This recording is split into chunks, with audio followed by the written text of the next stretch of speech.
Inutile de vous déplacer, nous ramenons directement chez vous les meilleurs spécialistes. Bonjour mesdames et messieurs, bienvenue chers tous dans Entrepreneurs et Partenaires, l'émission de la Fondation Kaidan qui consulte pour vous les institutions, patrons, experts pour le succès de vos entreprises. En qualité de guest aujourd'hui, Maître Amoako Gladys, l'une des notaires les plus influentes de Côte d'Ivoire, c'est tout un plaisir.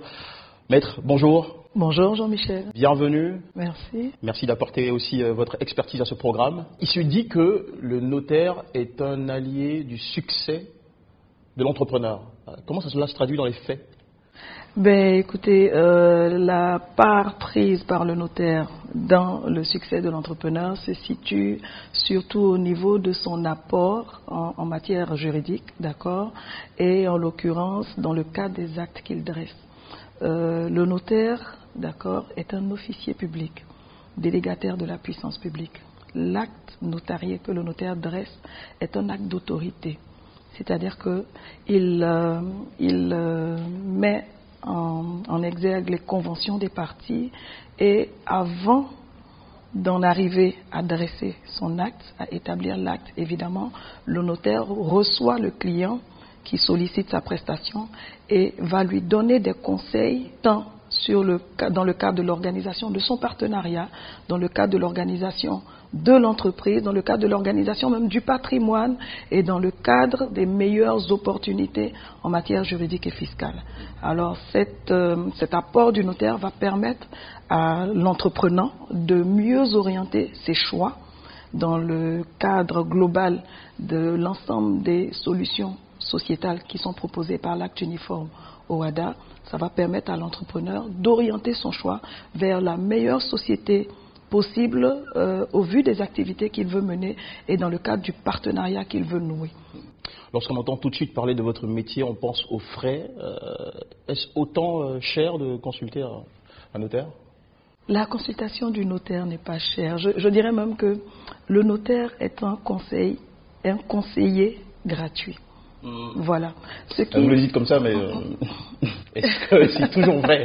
Non, absolument. Le notaire doit sa conscience professionnelle à l'entrepreneur ou à toute personne qui le sollicite. Le notaire doit sa conscience professionnelle. Il doit ses meilleurs conseils. Alors quand vous venez voir le notaire, le conseil qu'il prodigue, il n'est pas payant, il est gratuit. Ce qui se paie chez le notaire, ce sont les actes qu'il établit, d'accord, ou les diligences qu'il peut avoir à mener. Mais le conseil en lui-même n'est pas rémunéré en ce qui concerne le notaire. Le notaire apporte son éclairage juridique, son éclairage fiscal, sans que cela ne fasse l'objet de rétribution. Lorsque le notaire établit des actes, c'est à ce moment-là que le notaire va soumettre au client une facture pour les actes qu'il établit. Laquelle facture va faire ressortir les honoraires du notaire, mais également les droits et les taxes qui sont dus à l'État. Parce qu'il faut savoir que le notaire est le dépositaire obligé des droits et des taxes qui sont dus à l'État. Nous percevons ces droits et ces taxes pour les reverser.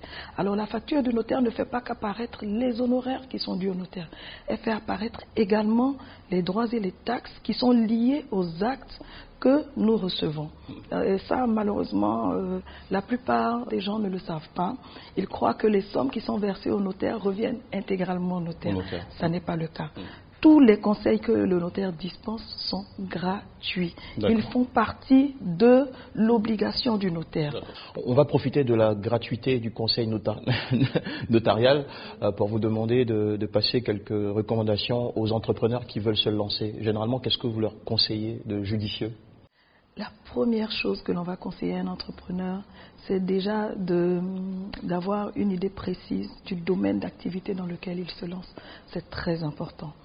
La seconde chose, c'est de s'adresser à un professionnel, en l'occurrence le notaire que je suis, qui va lui permettre d'avoir un aperçu global des lois et de toutes les incidences, que ce soit sociales, que ce soit fiscales, que ce soit juridiques, en ce qui concerne l'entreprise dans laquelle il veut se lancer. Il est important de savoir, par exemple, au moment où vous constituez une société, que représente le capital. Il est important de savoir, au moment où vous constituez une société, quelle est la part que doit détenir, par exemple, ou alors comment doit s'opérer la répartition des actions entre les associés de façon à ce que, à un moment donné, en cas de dissension ou de désaccord entre les associés, on ne se retrouve pas à des blocages qui conduisent vers la mort certaine de la société. Il est important de savoir quel est le chiffre d'affaires auquel votre société peut être assujettie et quelles en seront les implications fiscales, quelles seront les déclarations à effectuer au moment, d'accord, du démarrage de vos activités. Beaucoup, malheureusement, l'ignorent. Et le notaire est à même, justement, de vous donner un aperçu global de tous ces aspects liés à l'activité, à la vie de votre société. Voilà. Alors, parlons de la société. Quels sont les critères de choix de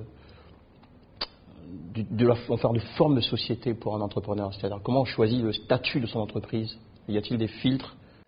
Déjà, d'accord, le choix de l'entreprise est fonction, comme je disais, de l'envergure de l'activité que l'on va entreprendre.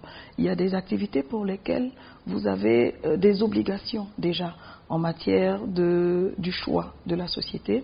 Il y a des activités pour lesquelles vous avez des seuils minimums en ce qui concerne le capital, et il y a d'autres activités pour lesquelles vous pouvez... Pouvez-vous me donner un exemple, par exemple, en fonction du capital, quel type de société ou forme de statut de société il faut choisir?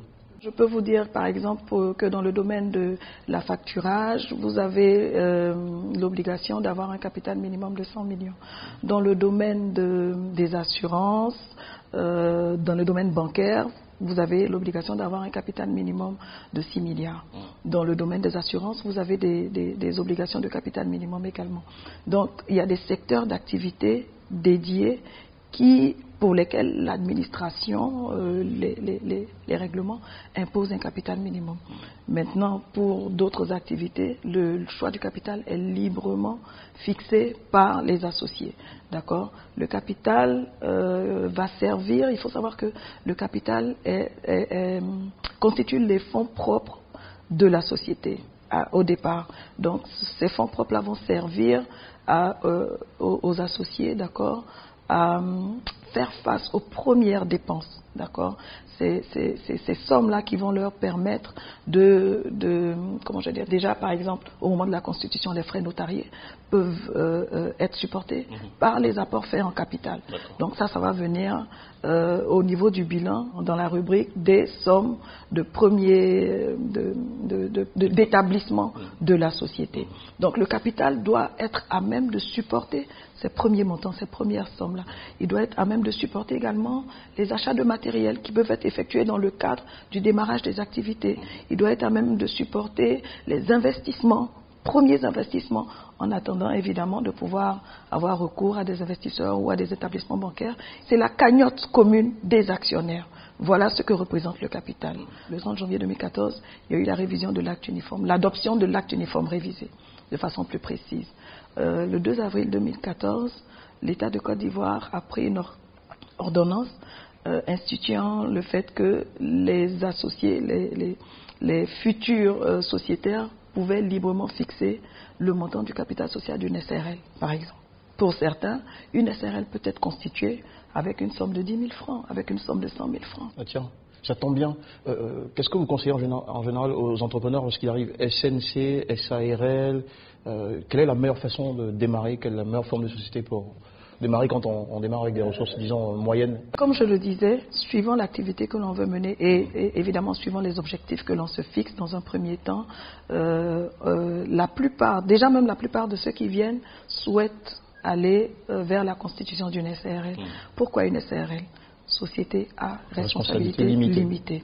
Déjà, le principe dans le cas de la SARL, c'est que la responsabilité est limitée aux apports. Donc, en matière de dette sociale ou d'actifs social, les associés bénéficient de ce qu'ils ont apporté pour ce qui concerne l'actif social, mais pour ce qui concerne les dettes sociales, ils sont tenus également à hauteur de leurs apports. Donc, leur patrimoine personnel n'est pas engagé. Okay. Donc, la plupart des entrepreneurs qui souhaitent constituer une société tendent vers la SARL. En l'occurrence, le mode de gestion de la SARL, il est assez souple. Parce qu'en matière de SARL, on a comme dirigeant un gérant. le gérant étant la personne investie des pouvoirs les plus étendus pour représenter la société. Donc c'est lui qui s'occupe des questions d'administration, de gestion et qui représente la société vis-à-vis des tiers. Dans les autres formes de sociétés telles que la SA, société anonyme, là vous avez une gestion, un mode d'administration plus accru. Dans le cas de la société anonyme, vous avez un conseil d'administration. On peut avoir un administrateur général qui a à peu près les mêmes fonctions qu'un gérant, mais la plupart des sociétés anonymes ont un conseil d'administration qui est un organe collégial, qui donne les orientations en ce qui concerne la politique sociale. Donc ce sont eux qui vont fixer les objectifs de la société. Et le directeur général maintenant, qui est nommé par le conseil d'administration, va mettre en application ces orientations qui sont données par le conseil d'administration. Et il va représenter la société dans le cadre de ses activités avec les tiers ou avec tout organisme. Le choix de la société est lié au mode d'administration ou alors à l'envergure que l'on veut donner à cette société. D'accord. Un dernier mot, maître, avant de partir à nos chers entrepreneurs.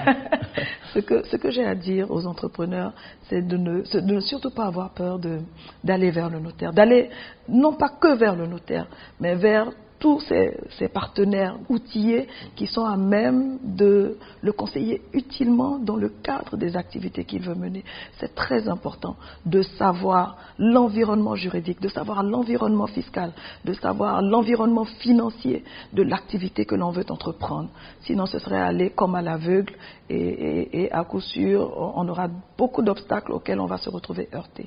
L'éclairage du professionnel, du partenaire, permet d'avoir une visibilité beaucoup plus accrue et d'entreprendre de façon beaucoup plus sereine.